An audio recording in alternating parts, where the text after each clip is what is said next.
Hello YouTube and welcome to my new toy review. This time I'm going to show you Pretender Starscream. The first Pretender robots were introduced in the Master Force series, which was a Japanese Transformers cartoon, and those kind of robots had a Pretender shell that they could get into, and that would disguise them as humans.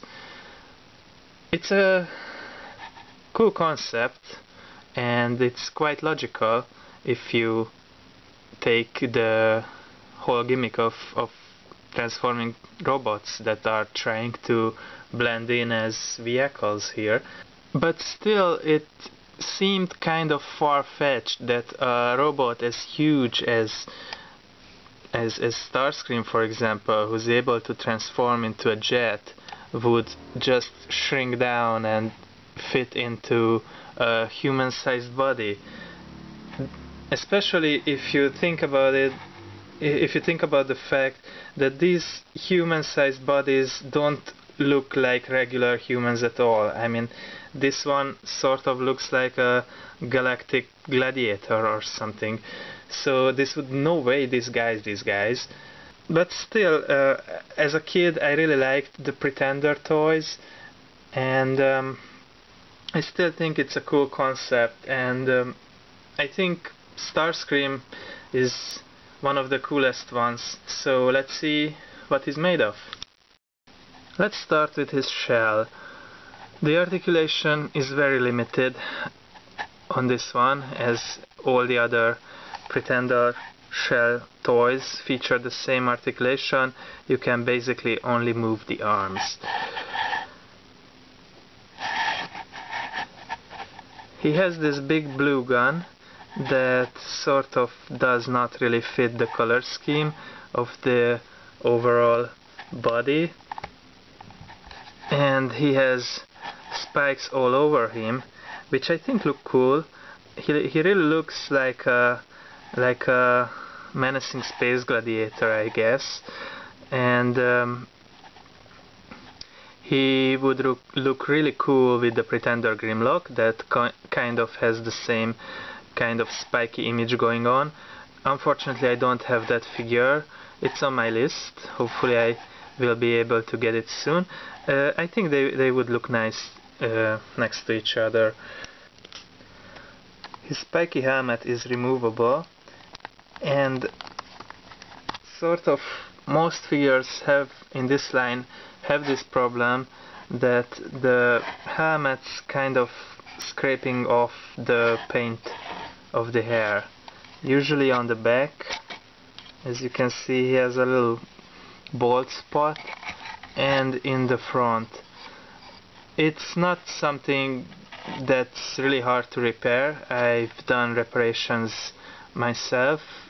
You just buy a little modeling paint and paint it over, no big deal. And actually those kind of paints usually help the problem, so those kinds of paints don't, in my experience, they don't scrape off as easily as this one does. Unfortunately, this one and most of the ones that you see online have some scraping also on the cheeks. That's because his helmet is designed that way, so it sort of touches the cheeks. Usually you get smears all over the face, I mean brown smears from the helmet. Those are easily removable with a little nail polish remover if you're careful not to damage the actual painting. You can remove them easily. His face has a kind of a smug look on it. I think it fits well for the character. I'm not saying this is how I would imagine Starscream as a human, but well, I can't really imagine him as a human. I mean, he's a robot. So I think the face is alright. I like the facial expression. It's sort of looking down on you with a little smirk on the side of his mouth, thinking he's so much better than you, like Starscream usually does. so I think the face is quite well fitting. You have some nice sticker decorations here in the chest armor, and other than that you have spikes all over. Now he has this weird kind of connecting part at the thighs. That's because the figure has to fit inside this shell, so that basically helps it. And one more thing, as the Starscream figure wouldn't fit inside the shell with the wings on, I think that's obvious, so you can kind of just put the wings inside of these holes on the back and store it there when you have Starscream inside his shell, and that gives him this sort of wing backpack, if you like. I don't think this looks bad at all. I think this makes the Pretender shell a little bit different from all the other Pretender shells that we are used to. Usually only a helmet and a belt goes on and nothing else. I think it's a neat idea to make the Pretender shell be able to sort of combine with the accessories of the robot. So yeah, I like this feature. For a size comparison, here he is next to Blades, who is a Mega Pretender. As you probably might know, Mega Pretenders are a little bit shorter than the regular Pretenders. I'm not really sure why. The shells can also transform, and the shells can combine with the inner robot in their transformed mode. The old Pretenders cannot do that, however they are slightly bit taller. Even without the helmet he's a little bit taller. The difference is not that bad, I think. You can easily display them together. I don't think it makes that much of a difference. Now these Pretender robots tend to be sort of kind of small. In comparison, here's Starscream next to Action Master Megatron. As you can see, he's about the same size as an Action Master figure. So they are not that big. But regardless, I think they look still very cool. And here he is next to Generations Starscream.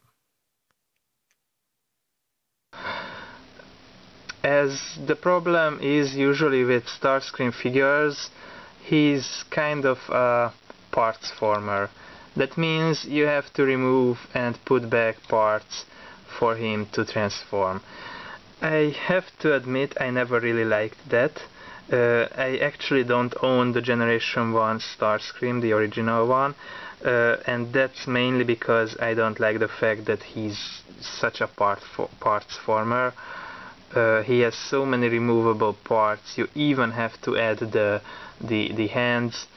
I just don't like that, so I will probably not hunt that figure down, really.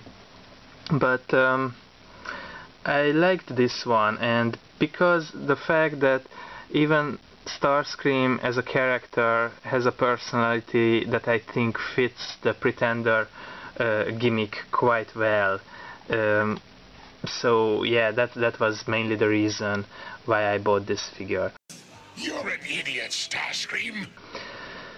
As you can see, he has two blue guns which double as tail fins. He can hold both of them. However, I would have liked it better if you could attach them sort of like this to imitate the arm cannons that he has in the show. I think that would have fit it much better, and then he wouldn't have this sort of weird looking angled guns in his hand.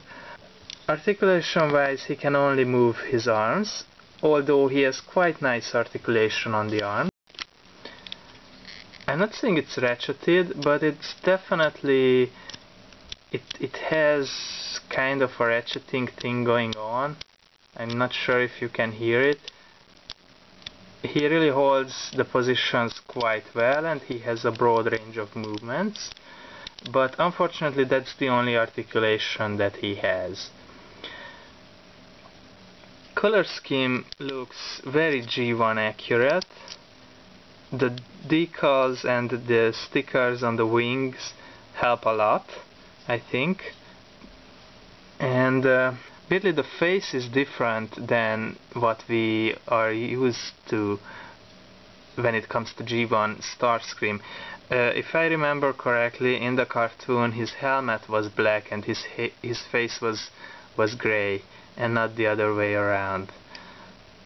Inside you can he's sort of hollow, so you can see that down there. But yeah, other than that, I think he looks rather nice. Now to transform him, as you have seen, the wings are removable.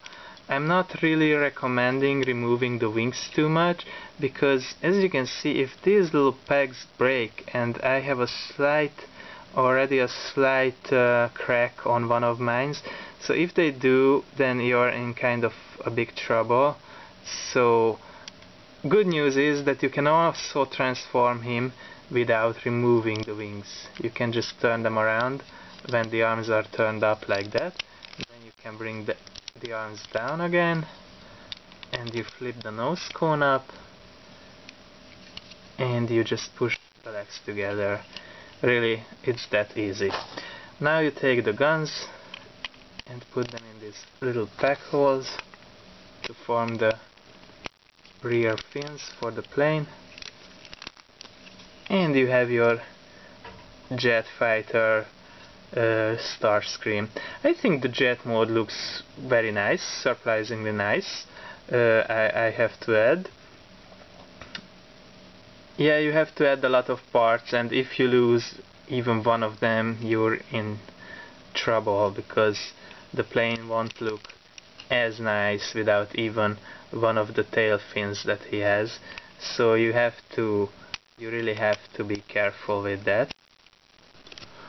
To put Starscream in his Pretender shell, you have to remove his wings and remove his guns too. And then you sort of have to angle his arms back like this. And of course, bring down the nose cone. So you have to put him in this blocky position.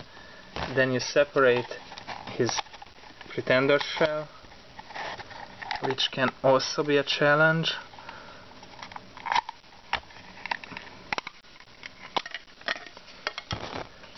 And put him inside.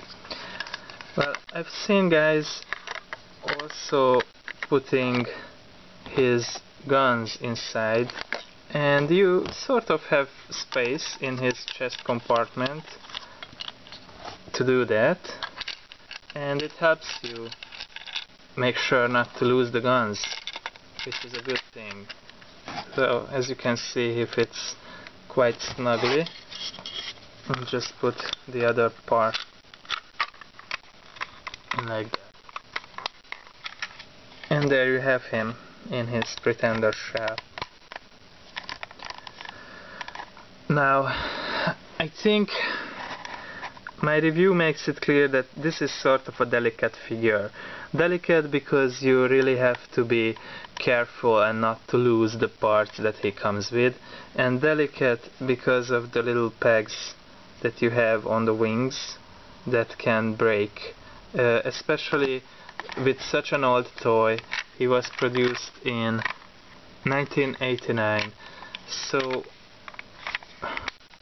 with a toy this age you have to be careful, but nevertheless, if you like this character, I really recommend you to pick this one up, because I think this symbolizes his treacherous characteristic quite well.